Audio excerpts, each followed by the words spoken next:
On entend souvent des phrases comme le marché chute ou le marché monte. Mais de quel marché on parle exactement?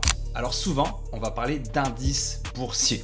Un indice boursier, c'est comme un peu un thermomètre de la bourse. Ça analyse la performance d'un groupe de compagnies en particulier.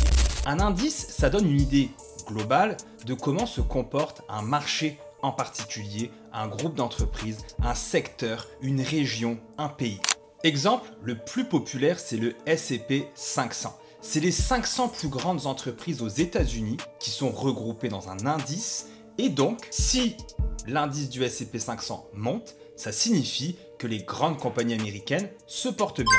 Un autre qu'on entend souvent parler, c'est le Nasdaq. Le Nasdaq, là aussi, 100 entreprises américaines qui sont, elles, majoritairement en technologie. On parle de Apple, Nvidia, Tesla.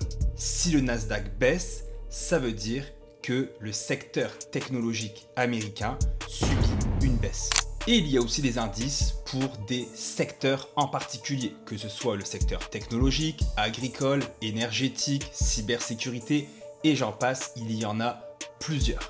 Toi et moi, on ne peut pas acheter d'indice, mais on peut acheter des fonds qui recopient l'indice. C'est ce qu'on appelle des FNB indiciels, fonds négociés en bourse indiciels.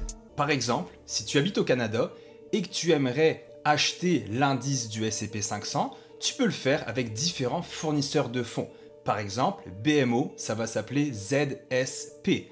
Avec Vanguard, ça va être VFV et avec BlackRock, XUS. En résumé, un indice, c'est un résumé. Ça te donne le reflet de comment se comporte un groupe d'entreprises en particulier.